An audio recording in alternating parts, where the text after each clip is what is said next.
내가 이제 스님들 앞에서는 처음입니다. 아무리 뭐 부처님 앞에서 설법하는 것 같아가지고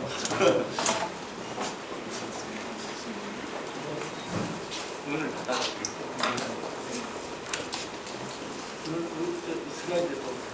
슬라이드 보는 것 같아가지고 저 남산 소개하고 석굴암 그만뒀습니다. 그래 그 길로 인도 갈 기회가 있어가지고 인도에 그 유명한 석굴들 다 보고 난 다음에 보니까 여기 석굴암이 손색이 없습니다. 그래서 이것은 알릴 필요 있다고 해서 오던 길에 다시 그 일본 사람들한테 석굴암 얘기를 하니까 한번 우리 나한테 다시 가봐야 되겠다고 뭐 그런 그 얘기들 합니다. 그러니까 제가 그 말씀을 드리는 중에는 손님들이 다 아시는 이야기도 있을 것입니다. 그러나 그저 제가 학교의 어린애들한테 하던 식으로 그렇게 이제 말씀드리려고 합니다. 자, 그럼 사진부터 할까?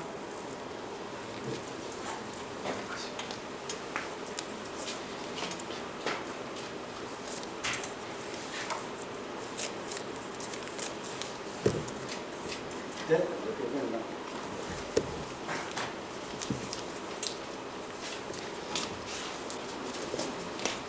여기 이 산이 토함산입니다.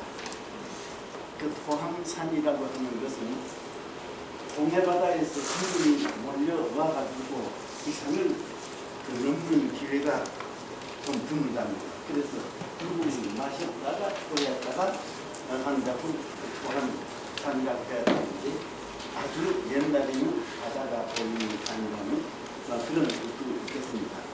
하지만 한편 신라시대에는 동나지라고 해가지고 이 산 나라 지킴이 큰 산으로 여겨왔습니다. 이것은 이 산에서 해가 뜨기 때문입니다. 그 신라는 밝은 나라다. 무슨 인수전설 같은 것을 보더라도 달기 불어서 새벽이 불러온다. 그게 신라의 상징이 아니겠습니까? 그래서 밝음이 오는 산이다. 출근하고 출근해서는 입김새하고 동지에는 이동석이고 하지에는 이동석입니다. 그래서 밝음이 오는 산이다 해서 불교 이전부터 토함산이 아주 숭상하던 산이었답니다. 그럼 불교가 들어와서 이게 부처님 산으로 바뀌는데 신라의 불교가 들어와서 수미산을 생각하고 불적을 만드는 예는 거진 통일시대가 다 돼가지고 산 꼭대기에 높은 데 구름 위에 부처님을 모시는 그런 현상이 나타나게 됩니다. 그러니까 물론 751년부터 30년 시작해서 불국사와 같이 있었구나 되었다는 겁니다. 다음 정상에서 조금 내려오는 곳에 동쪽으로 문이 열려 있었습니다. 다른 산들은 그 사원들은 모두 땅위에 짓는데 어째서 땅 속에 절을 지어야 되나? 이게 이제 석굴암에 와서 문제가 아닐 수 없습니다.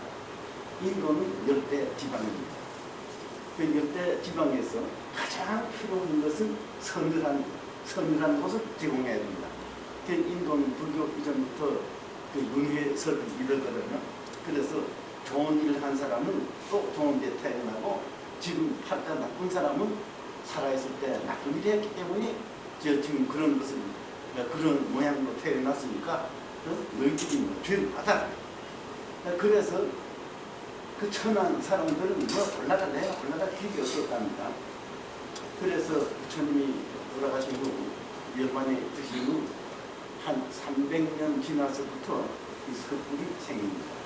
그때에는 비하라라고 하는 석굴이 있고 잘디아 당이라고 하는 석굴이 있는데 잘디아 당은 이렇게 창문이 열린데 들어가 보면 거의 탑이 놓쳐져 있습니다. 그리고 이 기둥이 생긴 비하라 들어가면 스님들이 거처하는 방들이 있습니다. 그래서 두 분이 누울 정도의 넓이가 있습니다. 그러니까 긴 복도로 들어가서 이쪽으로 물고 이쪽으로 물고 이쪽으로 문이 있어서 방으로 들어가고 이쪽에도 방이 있고 방이 있고 방이 있고 그래서 비아라에서 그 생활을 하시고 나와서 예배할 때에는 비아라에 와서 탑에 예배하고 또 성당으로 돌아가게 됩니다. 그런데 1500년 전부터 1500년 전부터 인도 국다 시대가 되면 비하라하고 자이띠아당이 하나로 됩니다. 그 이 안에 넓은 강당이 있고 그 강당 벽에 스님들이 거처하는 비하라가 있고 저 맞은편 벽에 조금 부룩하고 거기 탑을 모시거나 부처님을 모시게 됩니다. 그러면 스님들이 주무시고 일어나서 이 중앙당 강당에 나오게 되면 바로 앞에 부처님 있으니까 예배하고 이 바깥에 나올 일이 뭐 하나도 없게 됩니다. 그게 여기 이제 기둥이 이래 서 있는 그 이름은 석굴, 여기 아장타 석굴 29분인데 자이띠아당이 한 선을 있고 모두 비하랍니다.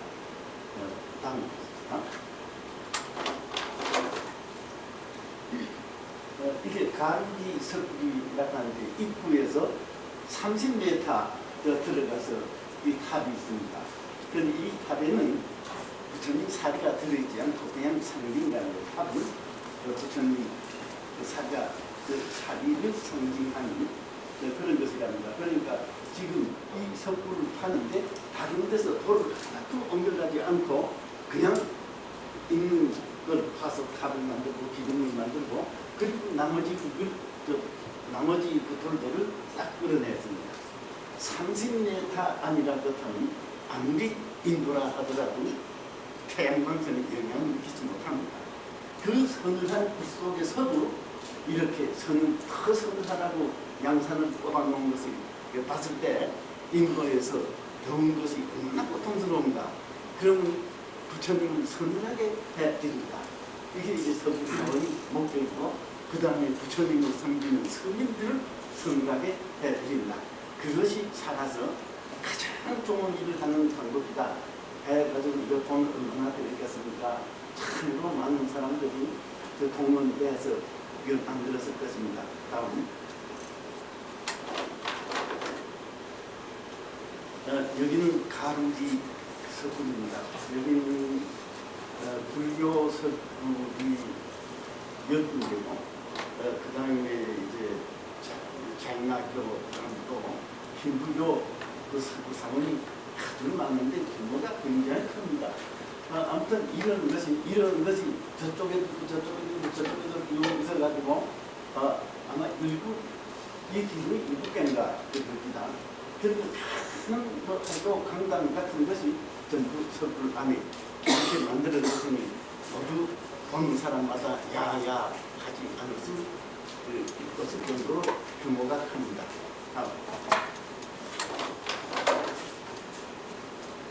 이 아장타 석굴의 제일 첫째 굴입니다. 첫째 굴 그때 어두워서 사진을 찍지 못해가지고 이거 다른 책에서 복사하니까 이렇게 되는데 들어가면 이런 넓은 강당입니다. 강당이고 그 다음 기둥을 쭉 이렇게 남겨두고 여기 문이 열려있는 데가 비하랍니다. 스님들이 거처하는 데가 저 사방으로 있고 이쪽에 부처님을 모셨습니다. 여기 탑이 아니고 불상을 모셨습니다. 그러니까 여기서 주무시고 나오면 예배하게 되고 설교 같은 걸 듣고 또 들어가 공부하시고 주무시고 여기 벽에 모두 강실이 있어서 촛불 같은 거 켤 수 있게 해야 하거든요.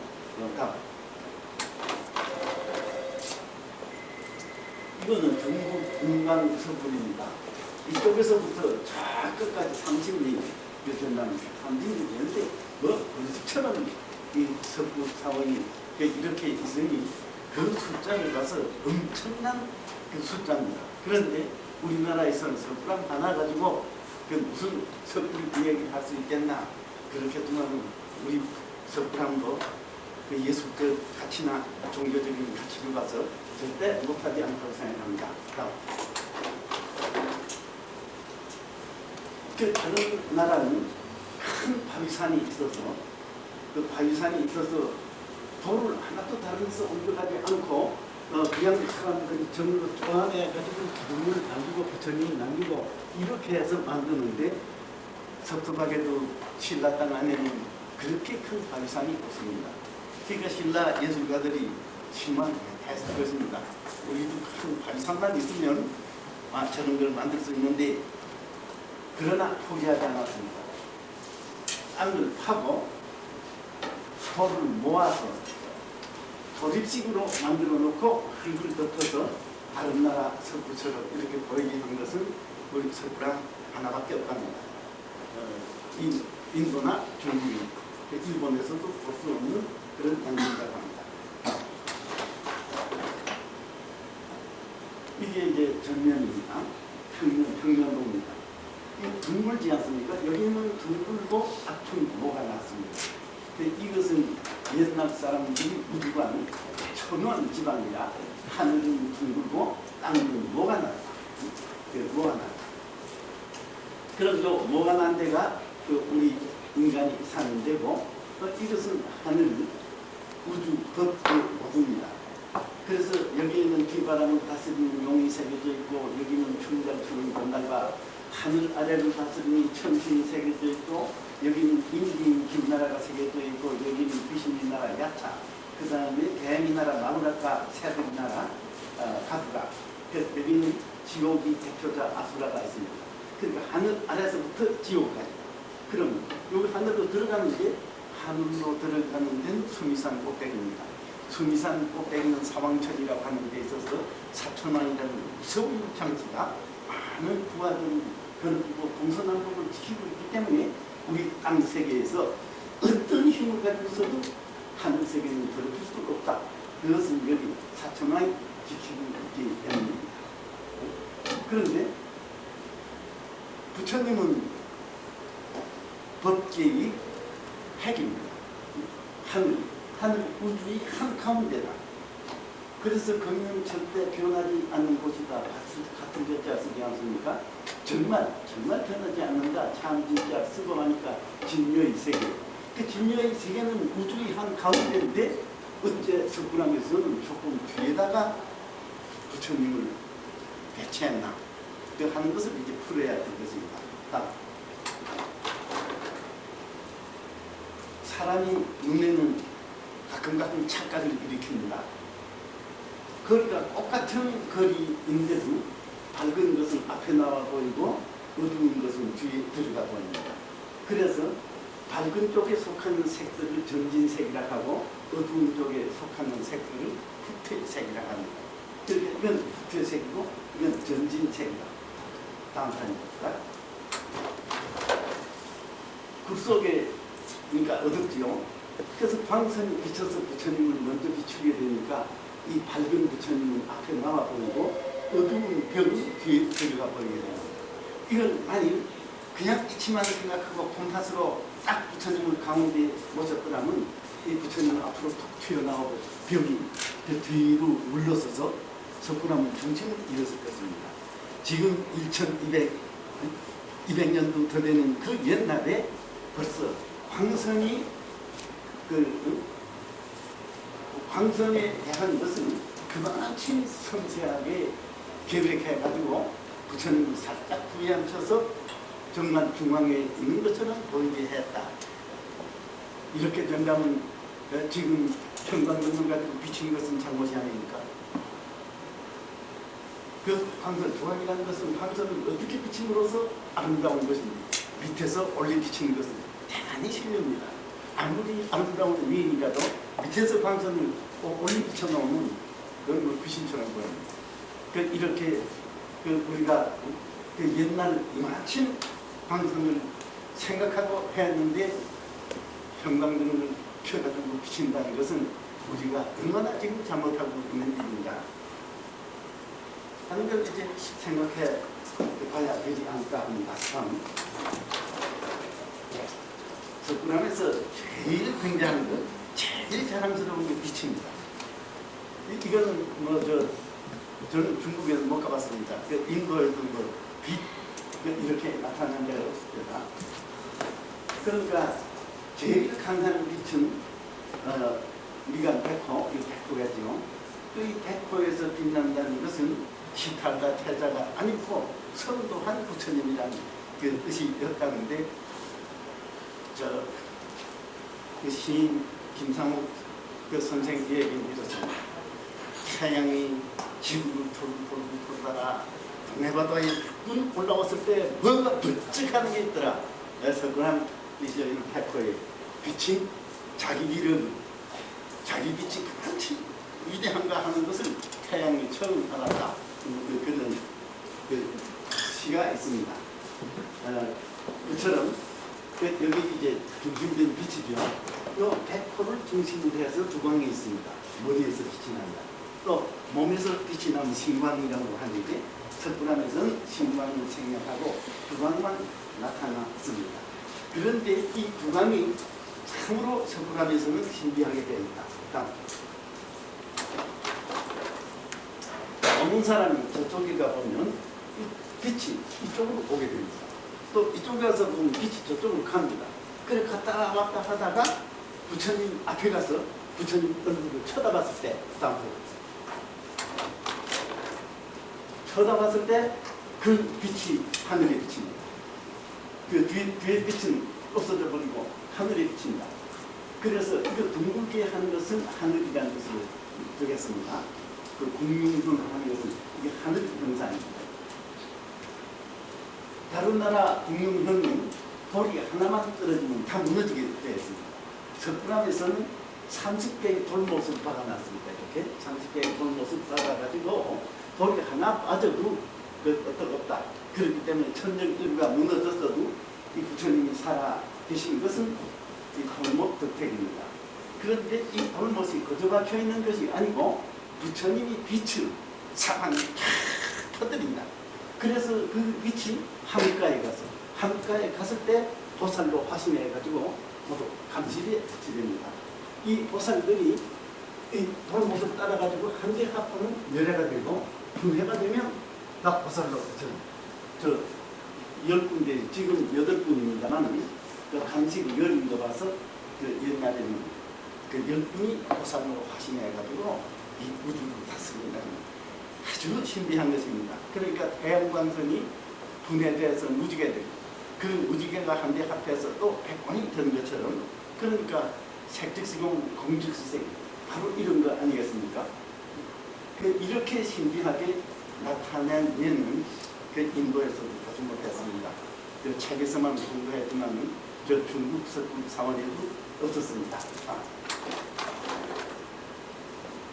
요게 돌못입니다.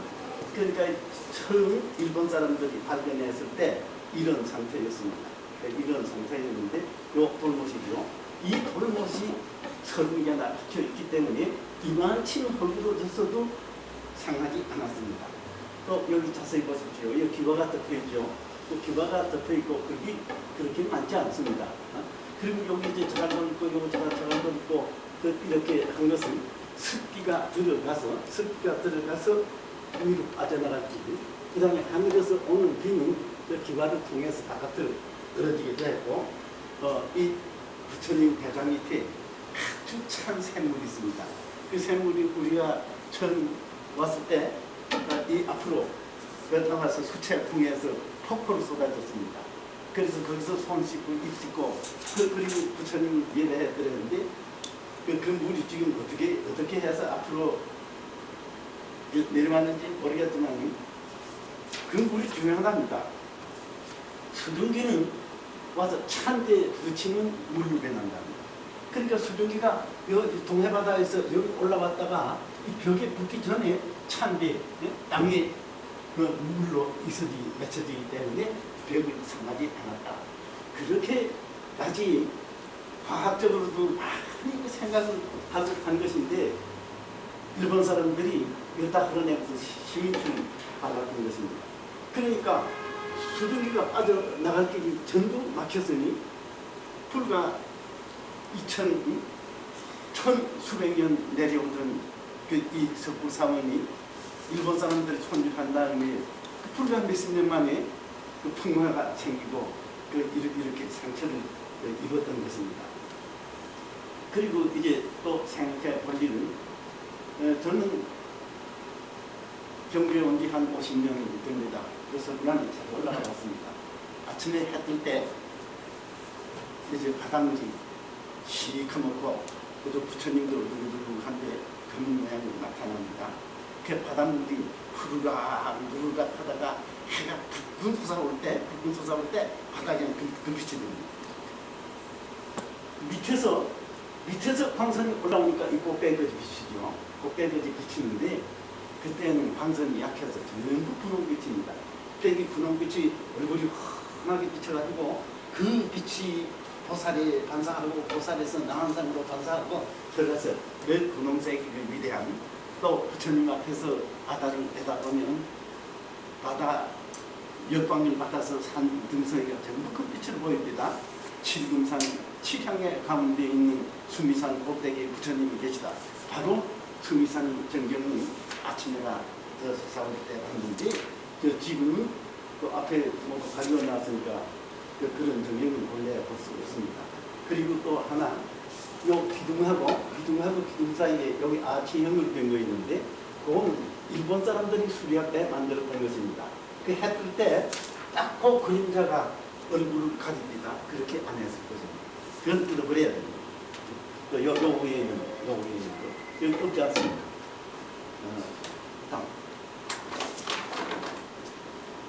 이것은 일본 나라 공대사라는 절이 있는데 여기 이제 3월달에 행사가 있어가지고 3월당이라고 하고 부파당이라고도 하는데 그 부처님 천정입니다. 그 부처님 천정에는 천정에 뭐 따집이랑 달지 않습니까? 그거는 천개라고 해서 그늘입니다. 양산 역할을 하는 것이 천개입니다. 그러니까 부처님을 서늘하게 해준다 해서 부처님 머리 위를 장식하는데 빛으로 나타내는 것은 그 일본 공대사 부파당하고 석굴암밖에 없을 거다. 다른 데는 이 천정을 빛으로 나타내는 데 없을 거다. 그런데 일본서는 이것을 은으로 만들었습니다. 그리고 이건 불이 거울입니다. 안에 것은 불이 거울이고 그 빛을 나타내기 위해서 양산살처럼 은빛으로 그 빛살을 이렇게 만들어서 정성스럽게 표현해야 하는데 이 부처님의 빛이 법당하면 얼마나 비치는가 강사님. 요거밖에 비치지 못합니다. 법당이 이만침 이게 부처님 세계인데 그렇게 정성을 들였어도 요 정도밖에 비치지 못한다. 자, 다음 사람. 석굴암에서는 본못을 박아놨는데 이 빛이 한 칸까지 쫙 터진다. 어느 쪽이 굉장합니까? 그 예술성을 봐서 참으로 우리 조상님들이 이래했다는 것은 볼못을 뽑으면서 미적으로 아름다운 큰 효과를 내는 두 가지 효과를 내고 있습니다. 여기는 인도 아잠사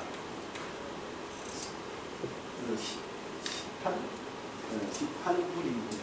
그러니까 인도에서 제일 아름다운 석굴을 소개하라 하면 그 이불을 소개합니다.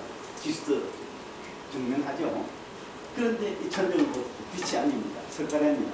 석가래니까 부처님을 훌륭한 집안에다 모신다. 그런 뜻이 되겠습니다. 참. 이건 중국 은광석굴입니다. 은광석굴인데 이 천정은 많은 비천들이 추고 있지만은 그 용마도 대들보 해서 중국에서 역시 훌륭한 집안에다 부처님을 모신다 하는데 우리는 하늘색의 우주를 나타내었다는 것은 종교적으로 봐서 그 얼마나 크고 넓은 사상인가. 누가 석굴암을 작다 하지 말아 달라 이렇게 부탁하는 것입니다. 이건 26불입니다. 해초 스님이 그 이불을 보신 뒤에가 방어 천주인가 거기 자세히 적혀 있을 때나 이 안에 조각을 부처님 물반상을 보고 얘기해 놓은 거 있습니다. 여기 광창 있지 않습니까? 여기 사람은 일로 다니고 이건 빛이 들어가게끔 만든 광창입니다. 이건 중국 섣불인데 이것도 사람은 이미 들어다니고 이 위에는 광창입니다. 저는 그 눈에 빛이 들어가요. 그러니까 섣불함이 인도에서 배웠고 중국에서 배웠는데 그 앞에 광창이 없을 수가 없습니다. 그러니까 그 아침에가 솟아오르서 해가 좀 전에 떠지면 부처님 얼굴이 꺼렇게 되지 않습니까? 그랬을 수는 없을 것입니다. 그 다음에 그 빛이 이제 배치됩니다. 그 강식 속에 한국화에 배치되는데 관세음보살은 요 관 앞에 화불이라고 해서 부처님이 여기 새겨져 있을 때 관세음보살. 다음 지장보살. 지장보살이 설거지를 하고 여의주를 들고 있는 것은 지장보살이 하늘세계를 가르칠 때랍니다. 그러니까 지장보살은 부처님이 되지 않아도 좋다. 부처님이 이제 미륵 부처님이 그 부처로 나타날 때까지 하늘세계, 인간세계, 출생세계, 지옥, 아수라 해서 그 육도를 제도한다. 하기 때문에 이 보살님이 참으로 분주하십니다. 석장 지팽이 하나를 갖고 하늘세계로 인간세계로 이렇게 왔다 갔다 하는데 뭐 가슴 쓰지 않고 또 무슨 목걸이 같은 장식이 없는 이 불국사에서 그 지장전 보면 지장전 앞에 육도 문이 있다. 문이 6이 달리고 육도교 달이 6이 나와져 있답니다. 그러니까 그 시대 때 사람들이 이 지장보살을 참으로 소중히 숭배했다는 것을 믿을 수 있습니다. 미륵보살입니다. 그 미륵보살은 뭐 다 아시다시피 56억 7천만 년 후에 인간으로 태어나서 인간을 어떻게 행복하게 해준다 하는데 신라 사람들은 하생경, 삼국시대 하생경을 믿고 통일시대에는 상생경을 믿었던 문화입니다. 그래서 인도에서 이렇게 하고 있으면 태자상입니다. 그래서 태자가 문 밖에 나가서 성문 밖에 나가서 사람들이 고생하는 것을 보고 그때부터 고민을 하기 시작하는데 이런 대단한 세상에 앓고 있는 없습니다. 중국에서도 방가상에 있는데 태자 사유사를 대했습니다. 그런데 우리는 이렇게 기다리고 있으면 미륵보살이다.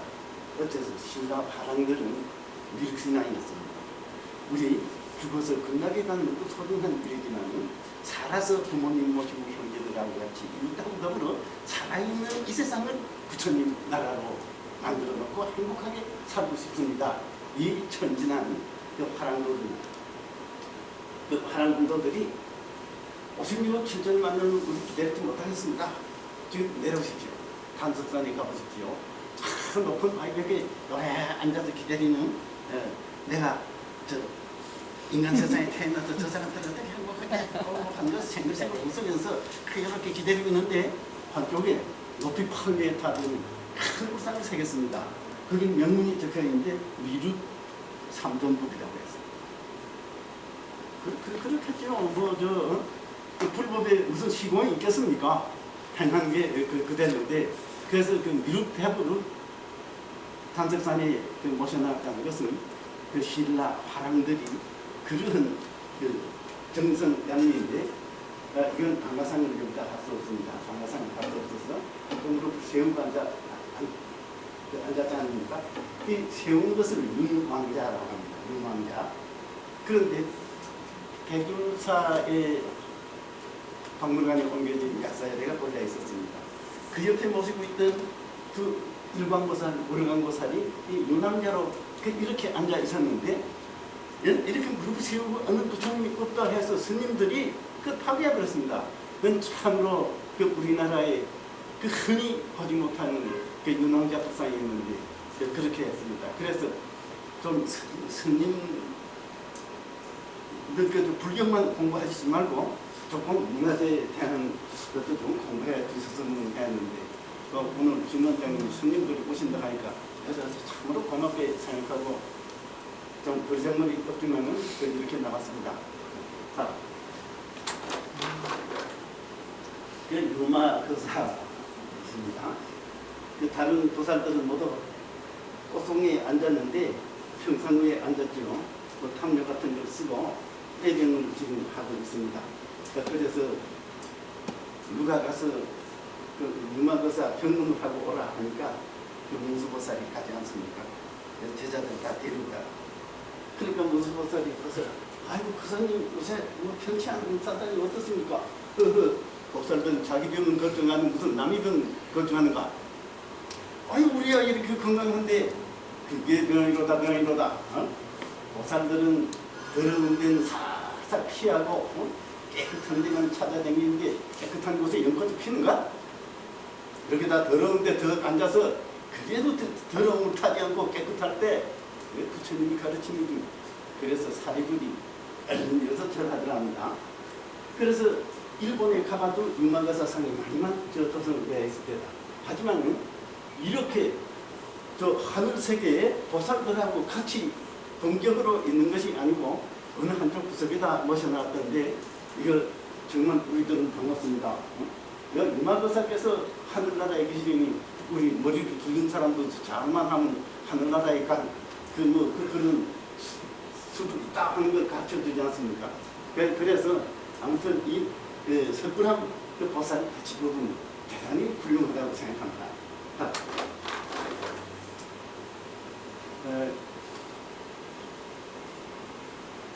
이제 나한상들, 나한 스님들 이제 상이 이제 10분입니다. 아주 헐쭉 만나고 고생을 많이 하시는 분들입니다. 그런데 무엇을 가르치나? 이쪽 손을 이렇게 들고 있죠. 11년 관세음보살 쪽으로 가십시오. 다음.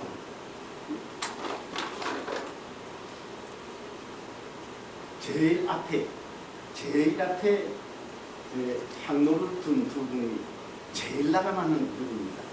그래서 그 책 살펴봤더니 제일 나가 많은 제자가 가섭종자하고 사리불이라. 그러니까 이분들이 제일 나가 많은 분들이 향로를 들고 있는 이분들 중에서 한 분이 사리불이고 한 분이 가섭종자라. 이렇게 생각할 수 있겠습니다. 그리고 이제 그 마른 소박한 나한들 사이에 참 화려한 보살들 5분이 나타납니다. 그런데 이분은 지금 금강제를 들고 있고 백불자 들고 있지 않습니까? 그런데 서 있는 방석이 연화자자가 아니고 하엽자입니다. 연이파리에 서 있습니다. 그러니까 이분은 아직 보살이 되지 못했습니다. 그러니까 천부산이죠. 개석천. 그러니까 이제 인도 신화에서 땅을 다스리는 그 도리천에 계시니까 그 땅 제일 마지막이죠. 마지막을 이제 다스리는 땅이 신입니다. 그리고 문수보살. 그 문수보살은 명보체에 있으니까 보살입니다. 그래서 이 문수보살이 저쪽으로 조금 향해서 잔을 들고 있는데 아마 지혜의 잔일 것입니다. 조용합니다. 조용한데 이 천이자락을 보십시오. 넓었다가 좁았다가 넓었다가 좁았다가 아주 고요한 피리 소리를 듣는 듯이 이 선이 곱게 흐르고 있습니다. 그런데 여기서 기억해 두십시오. 제석전 들어가서 오른쪽입니다. 손 이렇게 하고 있죠. 이쪽으로 가시오. 이쪽으로 가시오. 문수보살이 자, 어서 오십시오. 저 일로 어서 가십시오 하고 감사합니다. 이건 반대편입니다. 하늘을 다스리는 범천입니다. 그리고 사랑으로 제도하는 보현보살입니다. 속에 쓴 것은 경문입니다. 경문을 쓰고 있습니다. 그러니까 문수보살하고 이 보살이 같이 석가묘례를 시립하고 이 제석천하고 범천이 또 앞에서 지키고 있습니다. 여기 하엽자죠. 여기는 연꽃 방석입니다. 다음 이쪽으로 오세요. 이쪽으로 오세요. 이쪽으로 오세요. 아이고 소식시오. 네, 잘 왔었습니다. 이렇게 해서 그 제일 마지막에 11년 관세음 보살적으로 하세요. 그 이러한 동작입니다. 저 인도나 중국에 가보면 이렇게 변화 없습니다. 어도 부처님 뭐 계속 차렸다서나 이렇게 합장을 하고 있지. 이렇게 다양한 변화를 일으키지 않습니다. 여기서는 무엇을 듣나? 저 아까 보신 사진에 11년 관세음 보살적으로 하십시오. 그 사진이 요 다음번에 그게 나와야 되는데, 그렇죠? 11년 관세음 보살적으로 하십시오. 자, 다음.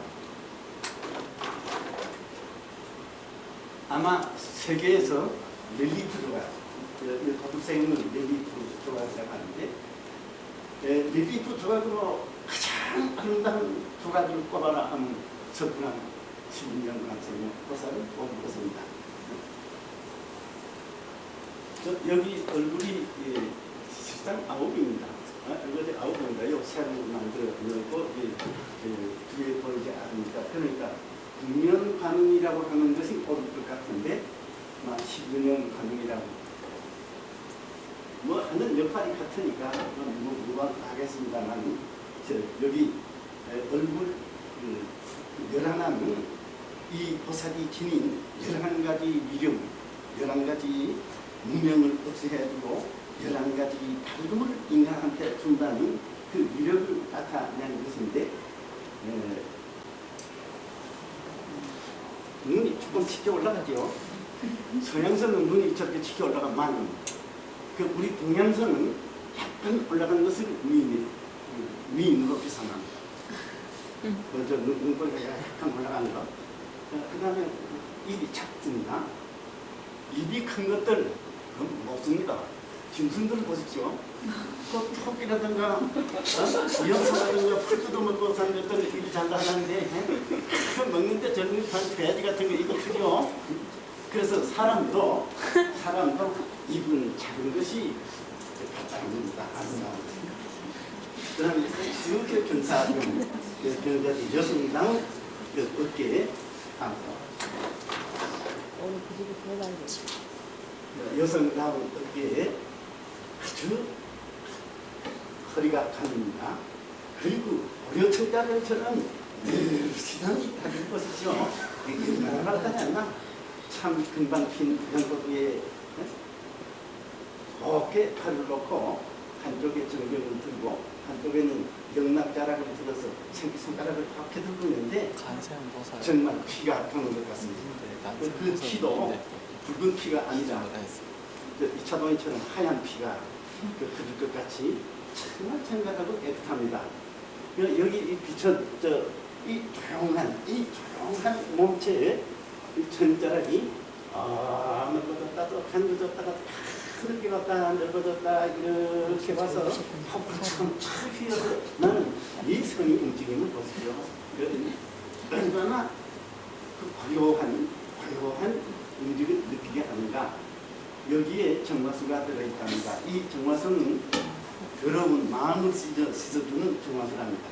그래서 아까 나한 한 분이 11년 관세음 보살적으로 가십시오. 그래 이 옆에 오니까 너는 더러운 마음하고 착한 마음이 섞여져 있구나. 너는 더러운 마음을 씻어버려. 그래서 여기서 정화수에 더러운 마음 싹 씻어주면 이 옆에 아마 안암동자 같은 분이 계십니다. 그리고 이렇게 얇은 옷을 입은 그 여자가 투명된 옷을 입고 있는데 거기에 관문적인 생각을 일으키지 않는다. 아마 이 가슴에 있을 것입니다. 이 보살이 가슴은 어린 소녀도 아니고 또 성숙한 처녀도 아니고 처녀가 들까 말까 하는 여성이 모델이 된다. 다음 사진. 인도 관세음 보살입니다. 사람들이 이렇게 귀할 것 같으면, 이런 귀할 것 같으면, 그 석굴암 관세음 보살이 얼마나 청진하고 깨끗한가 하는 것은 다른데 비교할 바 없습니다. 아마 하늘 아래서 신받고 깨끗한 여성이 바다 같으면 석굴암 지르는 관세음 보살.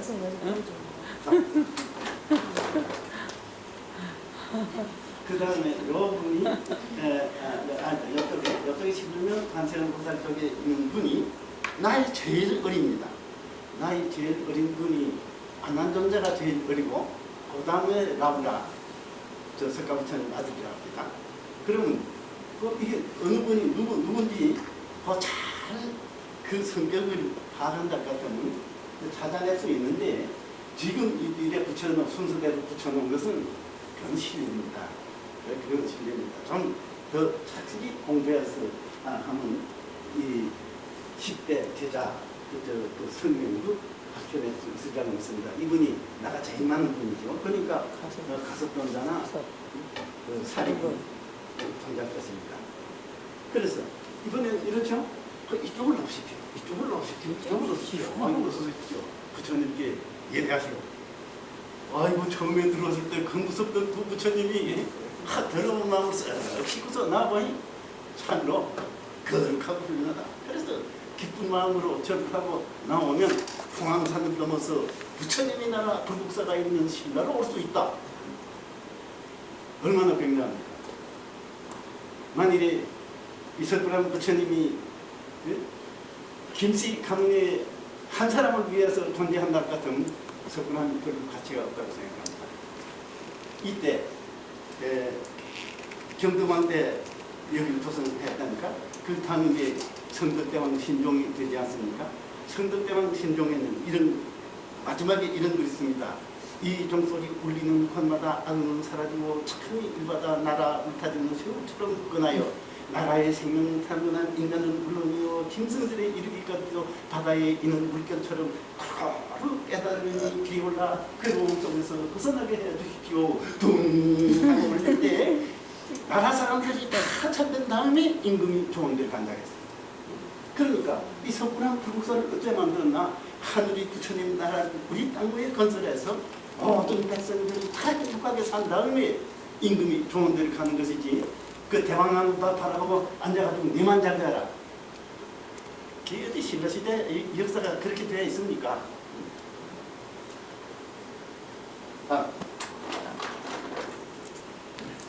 이거는 중국 중간석굴의 20번째 20굴입니다.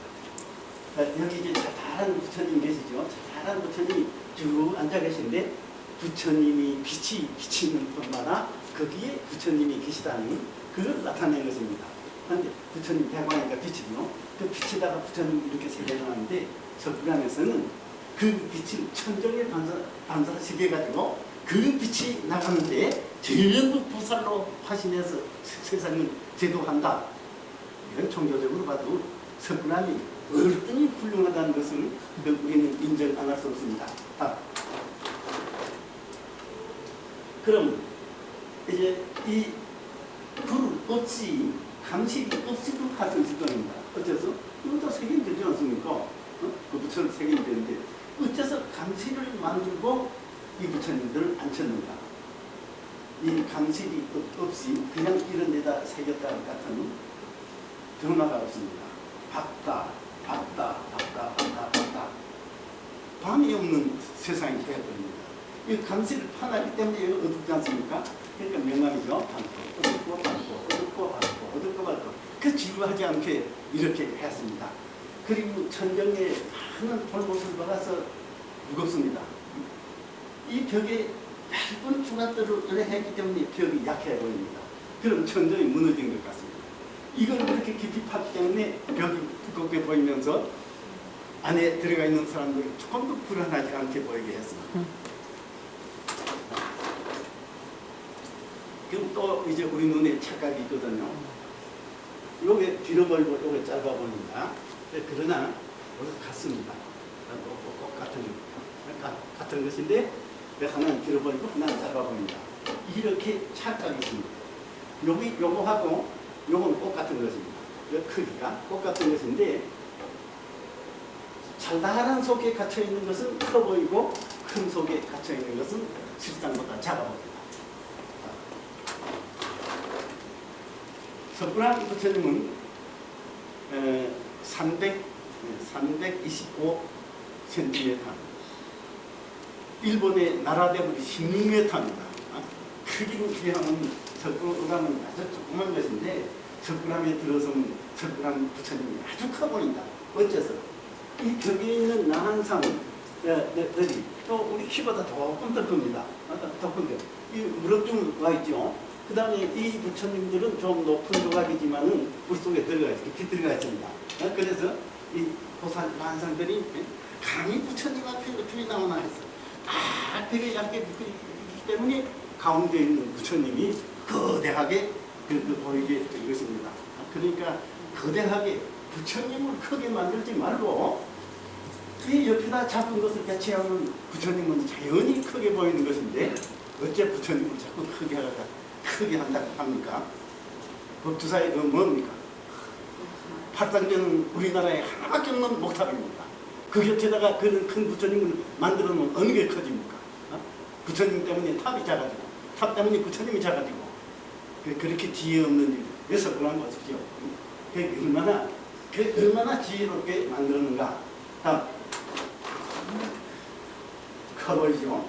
이거 작은데 작은 가운데 있으니까 커 보이는 것입니다. 다음 이건 중국 빈양동 용석굴의 빈양동이라는 굴입니다. 석굴암보다 더 큽니다. 이 부처가 실상 더 큰데 커 보입니까? 어째서? 이 염치없이 이 사람들은 좀 작아져야 이거 부처님이 그때인데 어떤 날좀 벗어 하니까 어느 걸 봐야 됩니까? 그러니까 그 석굴암이 예술적으로 봐서 훌륭하다는 것은 그런 점이 있기 때문입니다.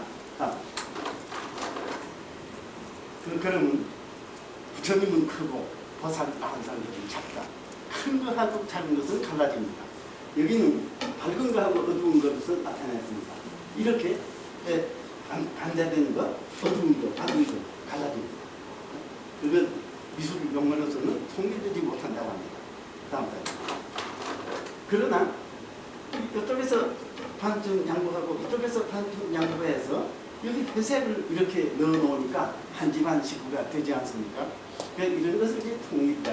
이제 한 집안 식구가 됐습니다. 그럼 석굴암에서 부처님은 크고 보살들은 작은데 이 회색은 하나 통일하기 위해서 이 회색은 무엇이 하나? 앞에 금강역사입니다. 금강역사는 앞에 나와 있기 때문에 열애 불상한테 부처님한테 방해되지 않습니다. 이런 데서 불쑥 솟아나와가지고 그 약한 벽에다가 힘을 보태줍니다. 그리고 들어가는데 팔과 기둥 그것도 벽에다가 힘을 보태서 그 강한 부처님하고 약한 보살들 사이에 균형, 밸런스를 맞춰야 되는 것입니다. 금강역사 이거는 뭐 중국에도 마찬가지입니다. 일본도 마찬가지입니다. 그 한국은 입을 다물고 한국은 입을 열고 있습니다. 입을 열고 소리를 내면 입을 다듬고 소리를 다물고 소리를 내면 그래 한대 합하면 옴. 그러니까 뭐 열린 세계, 닫힌 세계, 어두운 세계, 밝은 세계 전부 석굴암이 하나라는 것을 나타내고 있는데 왜 석굴암에서 아주 재미난 거 있습니다. 어째서 입을 다물고 있는 손 폈죠? 여기는 닫고 여기는 폈다. 이쪽은 입 벌렸죠? 벌린 쪽은 주먹을 쥐고 있습니다. 왜 얼마나 굉장한 움직임을 여기 해서 할 수 있었다는 것은 보통 사람 생각으로서는 없습니다. 저 손을 이렇게 나타낸 다른 금강역사는 볼 수 없습니다. 자, 그렇다면 이제 봅시다. 이거 중국입니다. 중국 금강석굴 들어가면 정실이라고 있습니다. 그 다음에 구실로 들어가면 가운데 네모난 기둥, 돌기둥을 남겨놓고 사방에다가 부처를 새깁니다. 그 벽에다가 또 부처를 새깁니다. 아까 보셨지 않습니까? 그 부처의 무릎이 되게 같습니다. 이렇게. 그러니까 이런 거 소리를 바꿔보면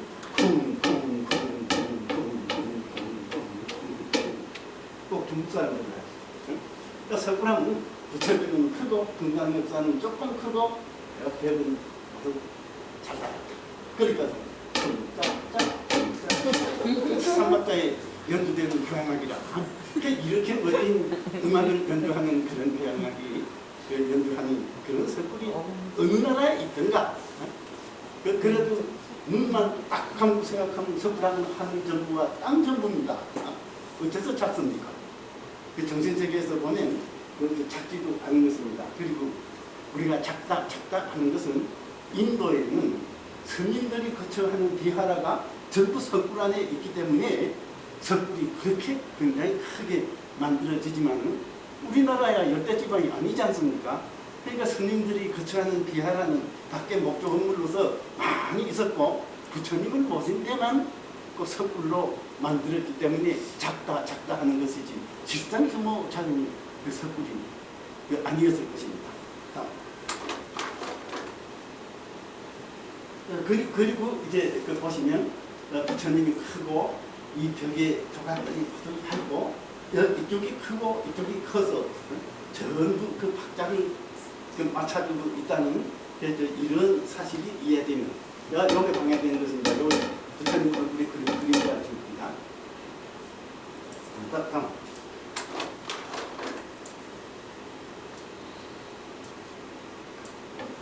그러니까 여기 이제 사방천입니다. 사방천.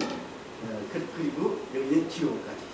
지옥까지. 이건 하늘색이고. 다음.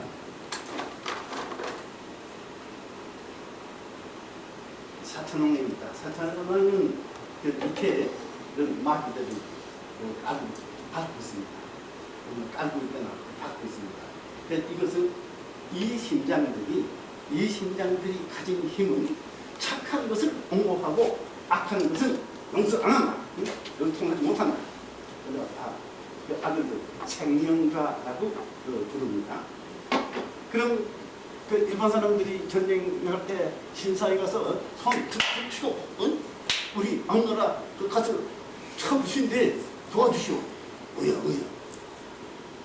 도둑놈 도와주는 게 그게 무슨 신입니까? 나쁜 것은 절대로 용서 못한다. 착한 것만 용서한다. 그런데 이쪽까지 이거는 후에 깨어져서 붓에 붙인 겁니다. 여기서 봅시다. 이거 다른 나라 이 악기들은 악을 나타냈기 때문에 아주 무섭게 생겼습니다. 무섭게 생겼는데 불쌍하지 않습니까? 불쌍하게 악을 미워하지 않고 악을 불쌍하게 생각했다는 것도 이 당시 그 종교가 얼마나 격이 높았느냐 하는 것을 말하고 있습니다.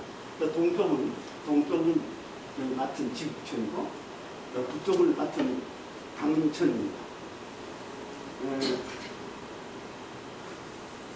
이탈리아 조각가 미켈란젤로 이렇게 말합니다.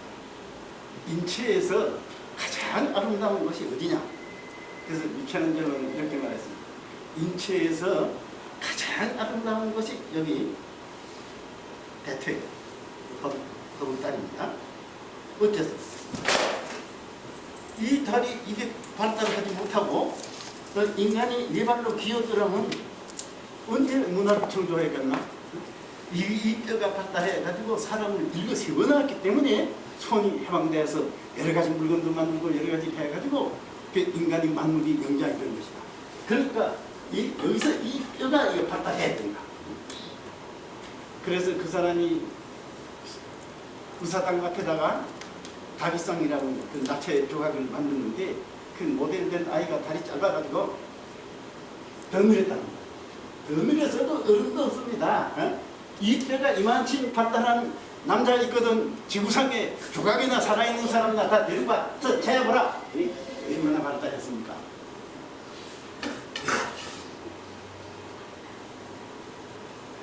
이 당시에 충담 스님이 참 기파랑가를 부릅니다. 기파랑이는 어떤 사람인가? 화랑입니다.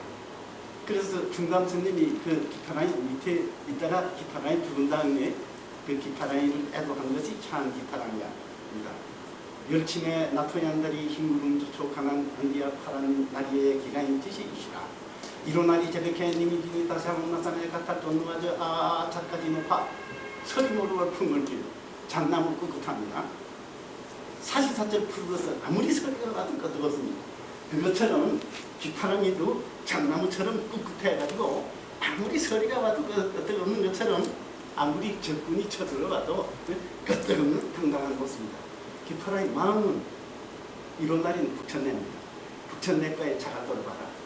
억천만 년 시키고 시켜서 뭐가 하나도 없고 억천만 년 시키고 시켜서 때가 하나도 없다. 그 뭐가 하나도 없이 동글동글하고 그 때가 하나도 없이 그 깨끗한 자갈돌에서 기파랑이 마음을 보는 거예요. 기파랑이 어떻게 생겼나? 구름을 헤치고 나타난 달이 흰구름 쫓아가는데 그 기파랑이 얼굴이 아닌가? 아니다. 나는 흰구름 쫓아가는 게 아니다. 너희들이 살고 있는 땅을 봐라. 파랗게 굵어가는 그 강구루의 기파랑이 얼굴이 떠있구나. 그러니까 달 그림자를 말했으니까 세계 어느 나라나 남자를 이렇게 할 때는 태양예비입니다. 한림 같은 뭐지 처녀나 달따라 비비하지 그 용감하고 씩씩한 남자를 어째 달따라 비합니까? 이거는 하나 꼭 이해해 주시기 바랍니다. 고구려는 중국 북쪽에서 억센 문화를 받아서 억세게 꽃을 피웠습니다.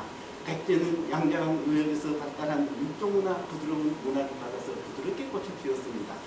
신라는 고구려에서 힘차고 억센 것을 배웠고 백제에서 부드러운 것을 배웠습니다.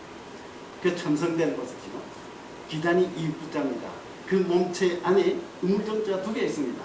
꼭대기 이육부자 우물정자 이국 우물정 우물정 이국 고구려 그 옆으로 흘러내리는 부드러운 곡선을 보라. 부드럽고 따뜻한 느낌을 줍니까? 이게 우리 민족입니다. 강하면서도 부드럽고 부드러우면서도 강한. 그러기에 석굴암 부처님 일본 사람 이러면 아버지로 보려니 너무 부드럽고 자비롭고 어머니로 보려니 너무 엄격하고 위험이 크다. 이런 부처님을 어째서 동쪽으로 향해 앉혔느냐? 일본으로 항복시키기 위해서 앉혔다 하더라.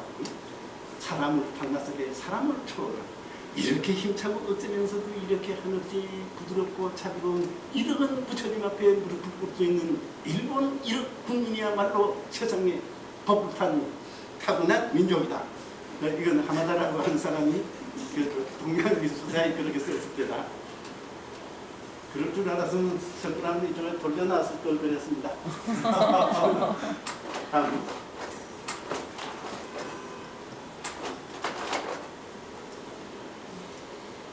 그 생명과는 언제나 무서운 그 못된 얼굴로 나타나는 게 보통인데 이렇게 불쌍하게 생각했다는 것입니다. 그리고 이렇게 얇은 조각에 발을 앞으로 놓는 건 참 어렵습니다. 그 어떤 조각이나 석굴암에서는 줄이 앞으로 나오는 발이라든가 옆으로 있는 발들 자연스럽게 처리하는 거 보면 그 위대한 작품이라고 할 수 있습니다. 다음.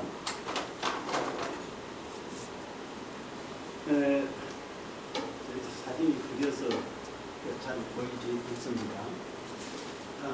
이게 용입니다. 비바람 다스리는 용. 손에 연기를 들고 있고, 요 사자탑, 아니, 요거 인비인 김나라, 사람하고 짐승, 그 중간에 해당하는 상상의 세계고, 요거는 야차, 귀신이 나라입니다. 귀신 나라 대표자는 영주를 입에 물고 해야 됩니다. 그리고 이건 바구라, 아니 바구라가 대행나라 대표. 여기는 바구라, 샤비 나라 대표다. 이게 용입니다. 사자탈 쓰고 있는 게 건달마. 그리고 하늘 아래를 다스리는 천신, 지옥을 다스리는 아수라.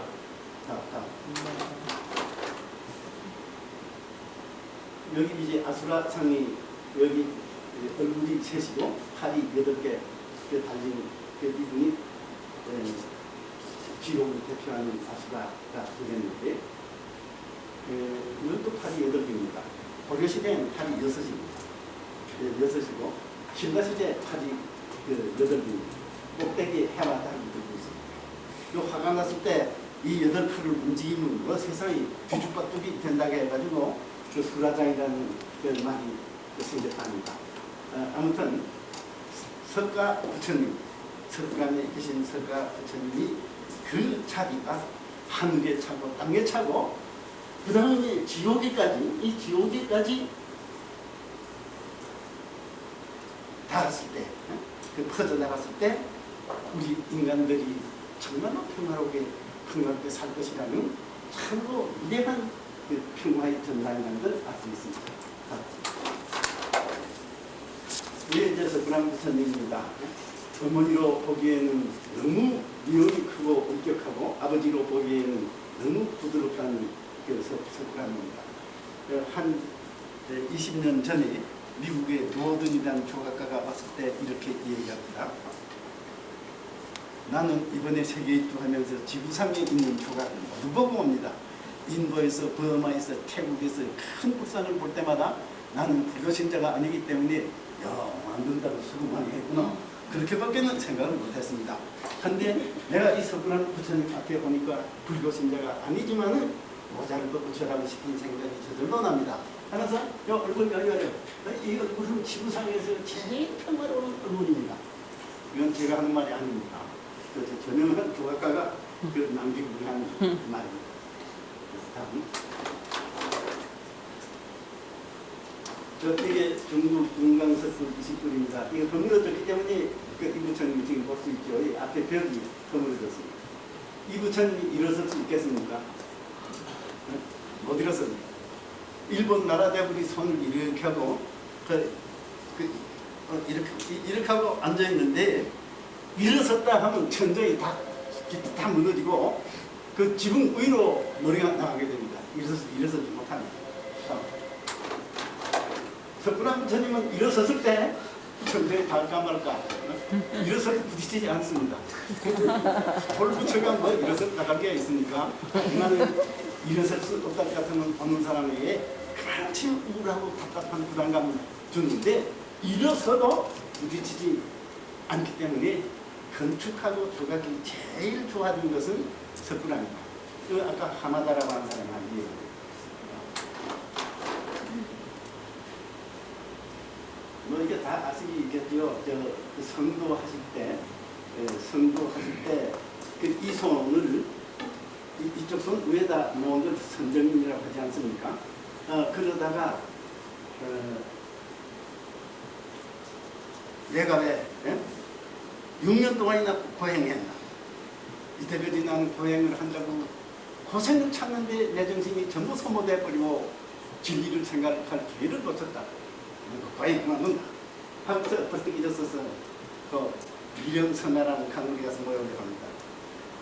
그 모욕을 스님들이야 뭐 잘 아시겠죠? 사흘만 세수 안 해도 그저 건질건질한데 6년 동안 그 씻지 않은 건 그게 싹 씻어버렸어요. 얼마나 시원했겠습니까? 그래 그 시원한데 수자타라는 아가씨가 그 우유 한 사가지 들어갑니다. 아가씨 그 우유 져주시겠어요? 예, 스님 잡수시죠. 사흘만 굶어도 그 먹으러 밥줄 넘어가면 꿀 같은데 6년 동안 굶는 분이 그 우유 얼마나 맛있었겠습니까? 그 우유 맛은 저 석가부처님밖에 모르실 겁니다. 그래 하니까 교진녀 야 아이고 태자가 타락했다. 저런 사람은 믿지만 가자. 녹여만 갖고. 그리고 혼자 가만히 앉아 이제는 근질근질한 것도 없고 시장기도 없고 이제는 참을 거 없으니까 도틀 일밖에 없습니다. 불교 미술에 재미난 게 있습니다. 그건 뭐냐 하면 생각이 전부 형상으로 나타납니다. 남을 불쌍히 여겨서 눈물 흘리는 그 생각을 형상화시키는 관세음보살입니다. 남을 헐뜯고 미워하고 그런 걸 형상화시켜 놓으면 아수라, 그다음에 너 도망가라든가 그런 마귀들이 되는 겁니다. 이거 우리 사람 그 머릿속에 48,000이랍니다. 그 마귀 마음이. 석가열에도 사람으로 태어났기 때문에 48,000 마귀 항복을 받고 부처가 됩니다. 그래서 망왕 파순이 아이고 큰일 났다. 이 사람이 도가 트는 날에는 우리는 어두운 방에 촛불을 켜놓으면 어두움이 사라지듯이 우리는 사라져버려야 된다. 우리가 살아남기 위해서는 이 사람은 도를 트지 못하게 해야 된다. 가해나가 선나가 옆제 딸들입니다. 가해나가 선나가 너희들이 유혹해가지고 주저 사람을 탈았어요. 그렇게 어렵지 않지요. 뭐저 인도 연대지방인가 뭐 어디 잠자리 나게 같은 거 그렇게 춤추면서 아 이거 젊은 양반이 여기서 뭐라고 그러지 놉시다. 야 너희가 정말 아름답다. 너희가 영원히 그렇게 아름답을 것 같으면 내가 그 놀아주겠는데 너희들이 이제 조금 있으면 조금이란 한명이가 되어가지고 그 일시적인 아름다움에 의지하고 어떻게 살 수 있겠나 하니까 요것들이 모두 콜롱콜롱하고 할머니가 되어가지고 그만. 그래서 파선이 기가 막혀가지고 야 무기로 쳐라. 무기가 전부 이 꽃송이가 되어가지고 그래서 도팔매를 던져라. 그러니까 도팔매를 던지니까 오리솔나무에 꽃이 쫙 앞서거나 태워주게라. 그다음에 지펴다가 불 붙여서 날리니까 저녁 노을처럼 하늘에서 딱 이렇게 타버리더라니. 그때 파도 물도 안 주고 돌도 안 주고 하니까 맨 눈물이 나가니까 그 파도는 있는데 파도 거기 너가 앉을 자리가 아니다. 금강보다 내려. 이때 손을 이렇게 하고 있다가 천상천하의 이 자리에 앉을 자격이 있는 것은 오직 내밖에 없는가 한다. 너희들이 믿지 못하면 내 귀신을 불러 증명하리라 하고 이 무덤에 들어서 땅을 탁 치니까 귀신이 나가서 이 문을 붙여요. 그 순간에 마귀들이 싹 사라져버린다. 사라져버리니까 네가 내 코에서 빛이 쫙 나가지고 새바람을 탁 비칠 때 도와줘. 모르겠는데 아무튼 그렇게 한 것은 전도한 순간 이 모습이라 합니다. 그렇죠. 땅을 쳐서 부처님이 나왔다 하니까 석굴암 안에 부처님이 한 분이 계시다 이렇게 하시는 것보다 석굴암 안에 한 거기에 한 아래 아까까지는 인간이 무슨 뜻으로 세상에 태어났던지 몰랐는데 금방 인간의 광명을 준 그 순간이 우주에 차고 있다. 얼마나 멋집니까? 일본에 이렇게 하면 하나도 없습니다.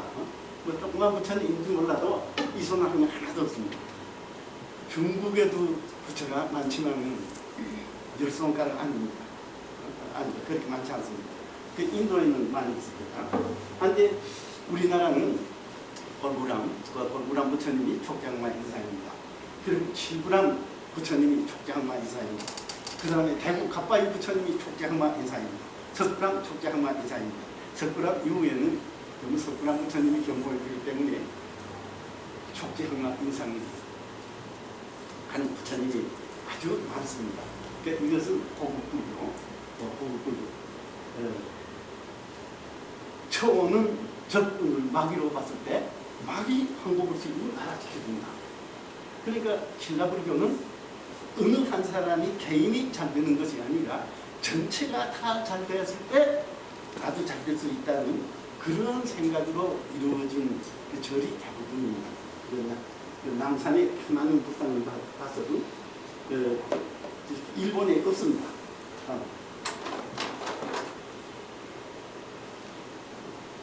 여기 이제 통일신라 시대가 되면 동면, 이걸 악년이라고 합니다. 동면대자, 악년대자 사이에 팔각 대석이 있습니다. 팔각 대석이 있는데 어떤가 아주 둔해 보이죠? 이게 둔것입니다. 석굴암은 어떻게 돼요? 석굴암은 요 가늘게 했습니다. 가늘게 하면 불안해 보이죠? 가늘게 만들어 놓고 여기다가 오각형 기둥을 딱 세워가지고 안정감을 주게 했습니다.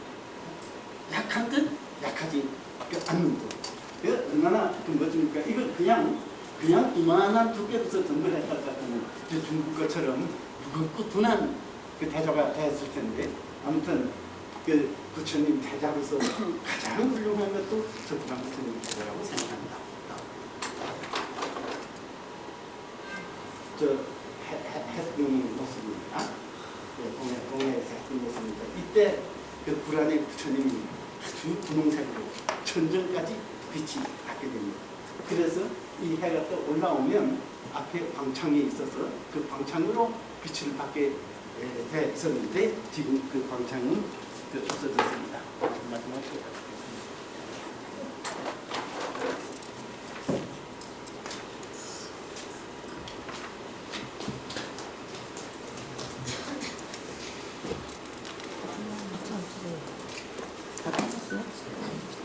이제 제 설명은 석굴암은 이것으로 끝났습니다. 그래서 질문이 계시거든. 제 질문이 받겠습니다.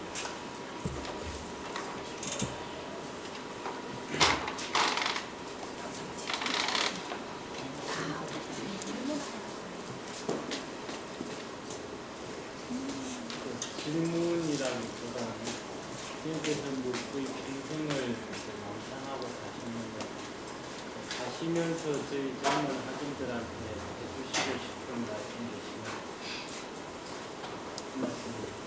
남산 선생님께서 거의 평생을 남산이나 부처님하고 지내셨는데요.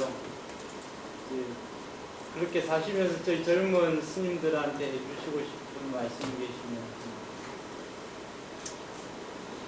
뭐 아까 말씀드렸습니다만 스님들은 경만 이래 공부하시고 그 불교 문화에 대해서 좀 공부 안 하시는 것 같습니다. 어째서 그러냐 하니까 그 옛날 신라시대 만들어 놓은 걸 보면 뒤에 바위가 얼마나 큰 법당은 얼마나 크게 했는데 요새 덮어놓고 큰 거 해서 자연하고 비례를 맞추지 못하고 그런 예가 상당히 많거든요.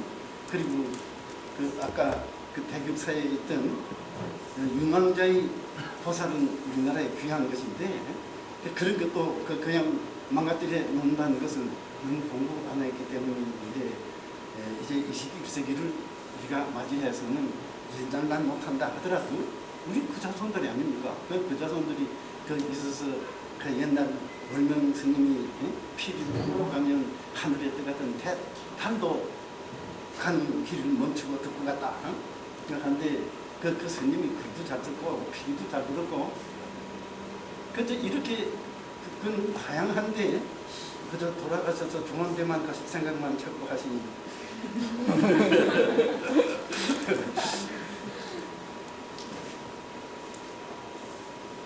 이렇게 박수 한번 쳐.